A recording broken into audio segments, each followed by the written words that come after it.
बिस्मिल्लाहिर्रहमानिर्रहीम अस्सलाम वालेकुम।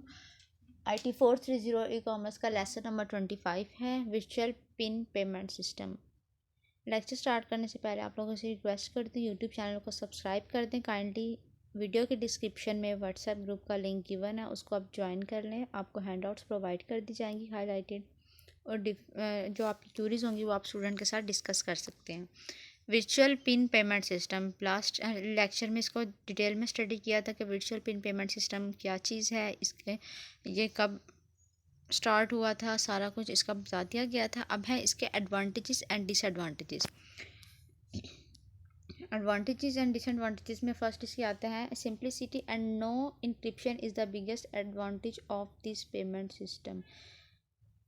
अब इसमें क्या था, इस पेमेंट सिस्टम का जो सबसे बड़ा एडवांटेज था कि इसमें सिंप्लिसिटी थी और कोई भी इंक्रिप्शन नहीं थी इस पेमेंट सिस्टम में, which means that no special software is needed at the front end, कि कोई भी फ्रंट एंड पे किसी किस्म के कोई स्पेशल सॉफ्टवेयर की ज़रूरत नहीं पड़ती थी। कोई इंक्रिप्शन का, कोई पब्लिक प्राइवेट की किसी चीज़ की ज़रूरत नहीं होती थी। जस्ट एक पिन की नीड होती थी जो FV इशू करता था।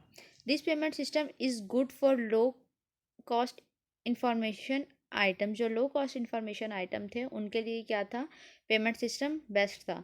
Therefore it is suitable for buying online articles, journals, musics. अब ऑनलाइन आर्टिकल जो चीज़ें परचेज करनी होती थी, म्यूज़िक्स वगैरह, उनके लिए ये बेस्ट और था, सूटेबल था बहुत ज़्यादा system. Where the cost of the item is not much, यहाँ पे क्या थी, आइटम की कॉस्ट बहुत ज़्यादा नहीं थी। ये क्या थे, इसके एडवांटेजेस थे। अब डिसएडवांटेज सिस्टम का क्या था, one of the disadvantage of this payment model is that pre-registration of the buyer and the merchant with FV is mandatory in this setup। कि आपकी जो प्री रजिस्ट्रेशन थी, आपने अगर कोई चीज़ पर अब अगर आपने सिस्टम यूज़ भी करना है ना, पेमेंट मेथड यूज़ भी करना है फ्यूचर में, तो आपको क्या करना पड़ेगा, पहले से उसकी रजिस्ट्रेशन करवानी पड़ेगी। अगर आप जस्ट उसको चेक करना चाहते हैं, आपने कोई चीज़ बाय या परचेज़ नहीं करनी है, नहीं भी करनी, देन भी आपको क्या था, आप रजिस्ट्रेशन कंपलसरी थी। ये इसका एक डिसएडवांटेज था। अब जाहिर सी बात है, एक मर्चेंट है, उसने रजिस्टर किया, उसके लिए उसको अपनी बैंक डिटेल प्रोवाइड करनी पड़ेगी, उसका बैंक अकाउंट भी होना लाजमी है। बेशक उसने उसको यूज़ नहीं करना, लेकिन फिर भी उसको ये सारा प्रोसेस करना पड़ेगा। नेक्स्ट है centralised account payment model. Centralise account payment model system use किया गया था ओवर द इंटरनेट पेमेंट के लिए। In this both the buyer and the merchant hold account at the same centralised online financial institution. Online financial institution था, उस पर क्या था कि सेम अकाउंट्स इनके थे, मर्चेंट के भी और बायर के भी। Over 20 payment system use this approach. अब सेंट्रलाइज्ड अकाउंट पेमेंट मॉडल को 20 से ज़्यादा पेमेंट सिस्टम ने यूज़ किया, जिसमें पेमेंट सिस्टम आते हैं PayPal, e gold, bill point, cyber gold, Yahoo pay direct, Amazon payment, ये सब कुछ आ जाता है। इन मेथड्स ने किसको यूज़ किया था, सेंट्रलाइज अकाउंट पेमेंट मॉडल को यूज़ किया था। All communication between the user and the bank is protected using secure socket layer. अब यहाँ पर देखें कि सेंट्रलाइज अकाउंट सिस्टम आ गया, उसके बाद यूज़र है और user B, user A user B, एक साइड पे बायर आ गया यूज़र ए, और सेकंड यूज़र बी कौन सा है हमारे पास, मर्चेंट। अब जो बायर और सेंट्रलाइज सिस्टम के दरमियान पेमेंट ट्रांसफर्ड हो रही है वो क्या है, सिक्योर सॉकेट लेयर है एक, उसके थ्रू हो रही है। और इसी तरह यूज़र बी, उसके पास ईमेल और पेमेंट नोटिफिकेशन आ रहा है सेंट्रलाइज सिस्टम से, और फिर वो उसको अकाउंट आईडी और वेब पेमेंट वेरिफिकेशन सारा कुछ हो गया, देन उसको प्रोवाइड कर दी जाएगी वो पेमेंट मर्चेंट को जो बायर की तरफ से आई है।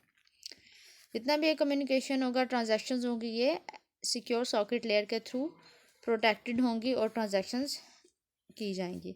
इसमें भी जो चीज़ यूज़ होती है वो ऑटोमेटेड क्लियरिंग हाउस होते हैं, जो लास्ट यूज़ की गई थी वर्चुअल पिन पेमेंट मेथड में। नेक्स्ट है इलेक्ट्रॉनिक चेक्स। इनके आपको ना डिफरेंस पता होना चाहिए कि सब में थोड़ा बहुत क्या डिफरेंस है, कौन किस तरह रोल प्ले कर रहा है।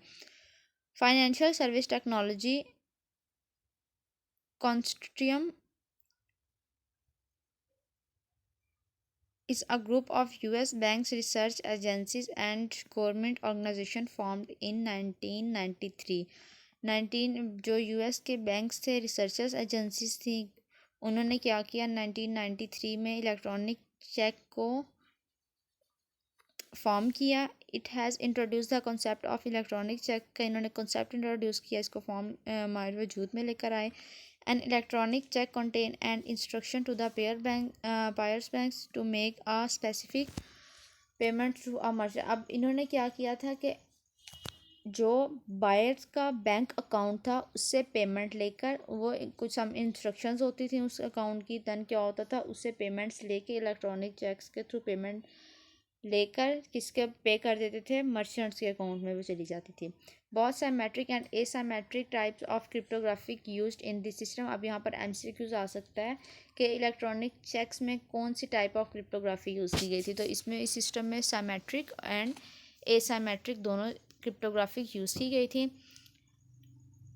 जो बायर और मर्चेंट थे दोनों ने क्या किया था, इशू किया था अपने डिजिटल सर्टिफिकेट्स को, और उन डिजिटल सर्टिफिकेट का स्टैंडर्ड क्या था, X.509 standard.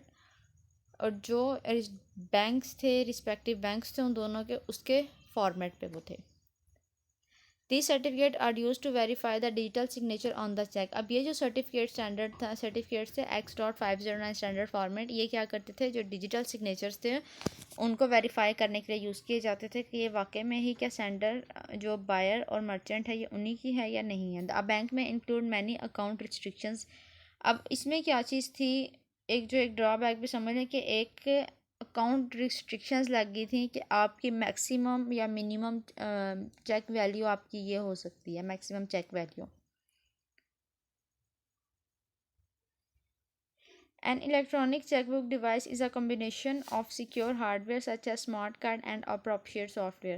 A smart card is usually the size of credit card having special software loaded on it. अब इसमें क्या था, जो स्मार्ट कार्ड था ये इलेक्ट्रॉनिक चेक की तरह का एक जो स्मार्ट कार्ड था, इसमें ये क्रेडिट कार्ड की तरह का इसका साइज़ था, लेकिन इसमें स्पेशल सॉफ्टवेयर थे वो इसके अंदर लोडेड किए गए थे। स्पेशल सॉफ्टवेयर थे जिसके थ्रू ऑल ट्रांजेक्शन्स हो जाती थी इजीली। नेक्स्ट अगेन वही इसी तरह की डिटेल दी गई है। अब यहाँ पे गिवन है कि इसके इलेक्ट्रॉनिक चेक्स जो था इसके 4 सिनेरियोज़ हैं। अब 4 सिनेरियोज़ में सबसे पहले आ जाता है इसमें राइट, और यहाँ से देन आपने क्रेडिट डेबिट्स उसने पे किया, कैश किया, उसके स्टेप्स परफॉर्म किया, स्टेटमेंट ये आपने हैंड आउट से एक दफ़ा देख लेना। थ्योरी इसकी गिवन है, ये इतना इंपॉर्टेंट नहीं है, ये पेपर में नहीं आता ये एज इट। आपने जस्ट इसमें डिफरेंस देखना। नेक्स्ट है लेसन नंबर 26 ई कैश पेमेंट सिस्टम। इंशाल्लाह मैं आप लोगों से नेक्स्ट वीडियो में डिस्कस करूँ। यूट्यूब चैनल को सब्सक्राइब करें, वीडियो को लाइक कर दें।